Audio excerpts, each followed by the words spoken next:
Hey there, I'm Mindy, the owner and creator here at Faithful Grace, and I wanted to pop in for two reasons. One, I wanted to show you my face. You hear my voice if you spend any time on my YouTube channel. You hear my voice, you see my hands. This might be the first time you're seeing my face other than in the picture. So hello, I am a real person. So I wanted to, in today's world, you kind of have to prove it sometimes. So there you go. I am a real person. And the other thing I wanted to do was talk to you for a few minutes about what a junk journal really is. You can Google it and get 100 different definitions off of people's blogs and websites, and you can get an AI version or multiple AI versions. But I wanted to tell you what I think a junk journal is and what it is to me, what it means to me, so that as we're on this journey together, we can kind of be on the same page. So I'm going to show you some examples and talk to you a little bit about the various types of junk journals that I believe there are. Full transparency, I'm not an expert. I have not even mastered the art of junk journaling. I am still a work in progress. I am still learning, even though I have been doing it for decades. I've only been doing it as a side gig for a couple of years, and only recently really started digging in hard and heavy on the side gig piece. But I've been doing it for probably more years than I'm going to admit on this video. I don't have a degree in junk journaling. I don't even know if there is such a thing, but if there is, I'm up for it. But everything I have learned, I have either self-taught, watched videos, learned from someone else, trial and error. That's how we get where we're going in this junk journal world, in my opinion, is to just try it and see if it works. Try it and see if you like it. Try it and see what brings you joy, because that's what this journey is all about. If you're doing this and it's drudgery to you, stop and go do something else, because this should be joyful. Making a mess, tearing paper, creating something beautiful out of something that would have probably been thrown away or at the very least recycled. That's the joy. That's the joy that I get from this journey, and that's a little bit of what I'm going to talk to you about over the next few minutes. I'm going to take a break for a second, flip my camera around so you can see what I'm looking at here on my workstation, and I'll be right back. All right, here is one of my junk journals. This one actually is what I think to be a true junk journal. And I have about a 9-minute video on my YouTube channel that walks you through this one. So I'll link to that below, and not spend time going through it on this video. But I will tell you why I think this is a true junk journal. And that is because everything in it was potential trash. The covers are from a book that was falling apart. The spine was literally disintegrating. The pages were disintegrating in my hand. So really all that lived on out of the book was the front cover and the back cover. And they're a little worn, but I like that look. So these were used to put a cover on a true junk journal that is really literally made up of scrap paper, scrap ribbon, scrap lace, pages out of a composition book. You know, even in school, I don't know how many times I ended up with a composition book that had 4 or 5 pages in the back of it. And you don't start another semester, another quinmester, or whatever y'all called it when you were in school. You don't start another period of school with the composition book that's only got a few pages in it. That just doesn't make any sense. So they always kind of got tossed, and I've made it a mission to not let that happen these days. So those pages come out, and I save them and put them in junk journals. There's file folders in here. There's junk mail. There's paper bags. There's pieces out of a planner that didn't need or didn't use or were left over after the end of the year. Scrap lace. I mean, this is the epitome of a junk journal in my opinion, and I absolutely love it. So I'll link to this video if you want to look at the walkthrough of that. These two are junk journals that were made out of magazines. This is a Daphne's Diary. You might recognize that. This one is a Country Living. This one happened to be a Modern Rustic. Country Living puts out these specialty magazines. They're usually British, and they're absolutely dreamy. And the thing that I love about these two magazines more than anything is the internal pages are not slick and glossy like your traditional magazine. They're matte, and they're very much like paper, not magazine pages, if that makes any sense. So these are junk journals in my opinion. This magazine or either one of these magazines could have ended up in the recycle bin, but instead I use the magazine, read it, enjoy it, and then when I'm through enjoying it, and it would normally, the next step would be putting it in the recycle bin, that's when I take it and transform it. And I transform it by leaving the pages in that I love. Like this is a page that was already in there. Let's see if I can find one. This is one of the pages that was in there. This is a page that was in there. There was some writing down here that I covered up with some paper. This is a page that was already in there. I mean, this is a page, this is original page from the magazine. This is a page from another magazine. So I leave the pieces in here. There's a piece of parchment in there. I leave the pieces in here that I like. And then I cover up or add to with other things that I like to make it thick and yummy. One of the things that I do in just about every junk journal is I put a zipper pocket in there. This is a plastic zipper that came, I think, something, things you order from online may sometimes, I think, like socks and underwear and slips and bathing suits and things like that you order from Amazon especially will come in a zippered plastic bag, and I just cut those zippers off and save them, and then I end up making a zipper pouch in my journals with those. But there's just this in my opinion is a junk journal. I have stuffed all kinds of stuff in here that would normally probably be in somebody's trash. Little pieces that I have clipped out of magazines or greeting cards that I like, inspiration from magazines, and pretty pictures that I enjoy. And then what I do with these, I'm actually getting ready to start this one. I kind of use them as a daily journal, but while I'm putting my daily thoughts in there, I'm also making notes of things that I see in here. Isn't this a lovely view? God's work is beautiful work. And so I'm also incorporating comments and ideas about the things that I have included in the junk journal. So these are magazines that have been turned into junk journals. These are junk journals that have been made out of junk mail. These are window envelopes that come in junk mail, packing paper, and other pieces of material that come in. These all came out of packing material, junk material. There's an envelope somebody mailed something to me in. I just put a little closure on it, some lace, stuck it in here. So this is made out of scraps. Junk mail and scraps. This one is too. These are made out of envelopes. These two are both made out of envelopes, and I'll show you this one.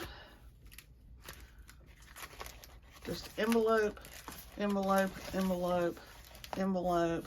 So you got a tuck spot, tuck spot, tuck spot, tuck spot. Flip it over, you got another tuck spot.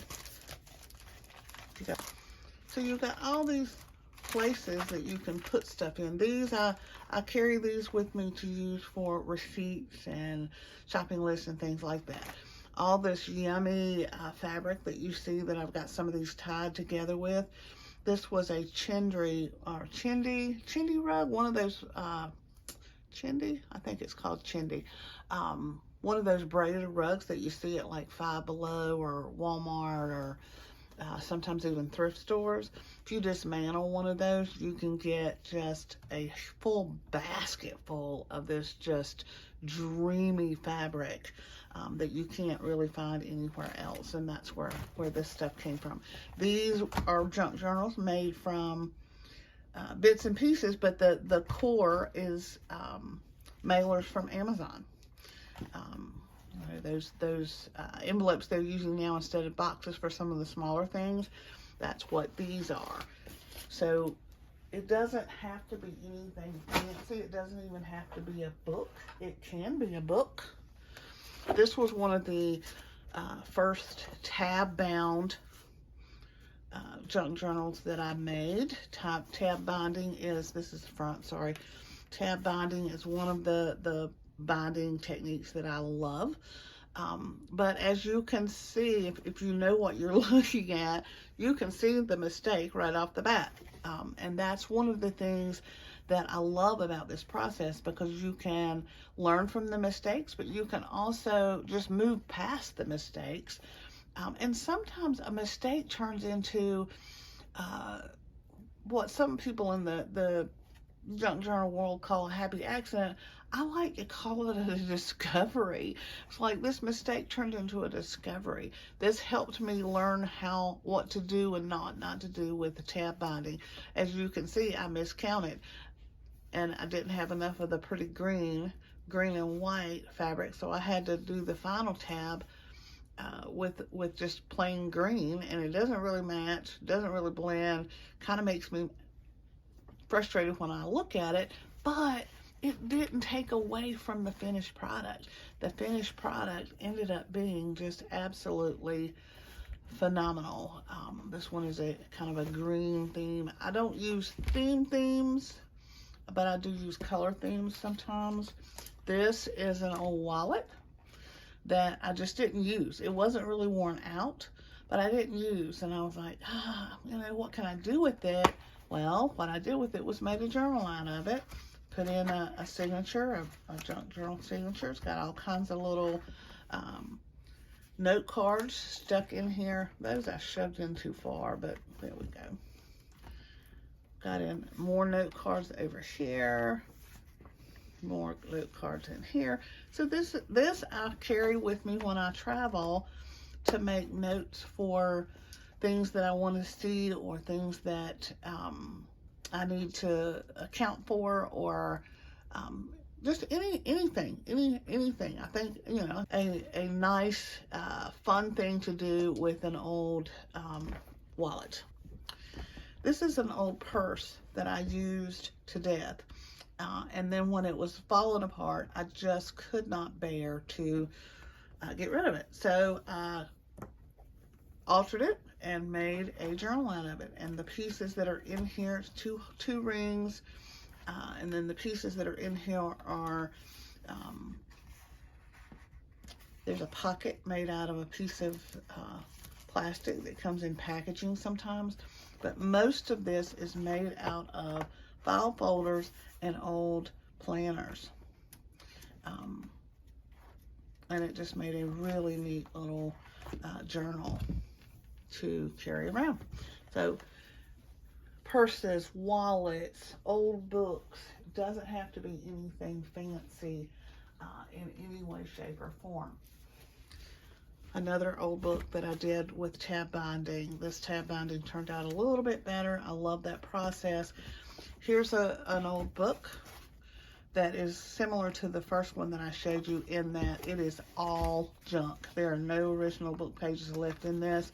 There was nothing decent about this book except for the front and back cover. So the spine was disintegrating, the pages were disintegrating, but I was able to salvage the covers. I put an old handle from a gift bag on it, so now I can carry it around like a little purse.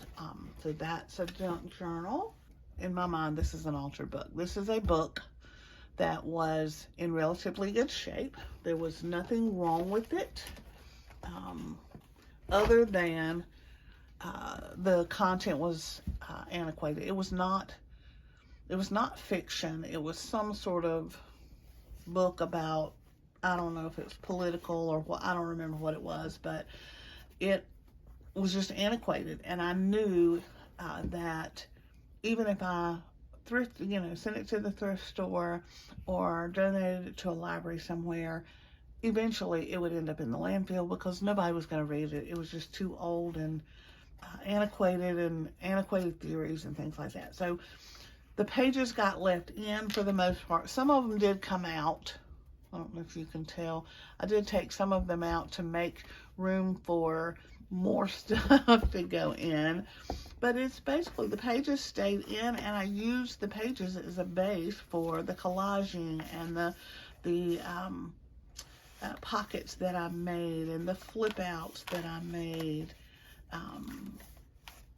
It just became something else. The pages just became something else, and something else that is very yummy in my opinion. So junk journals typically have lots of tuck spots, lots of little pockets and fold outs and things like that, and that's part of the fun. Part of the fun is, and that's why I say it's the creation.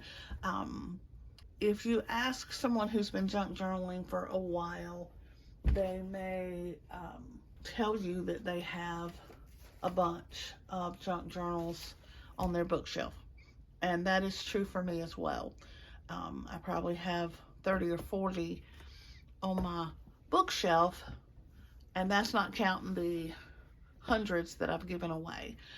And that's because there is most of the process of the junk journaling, most of the joy comes from the creation.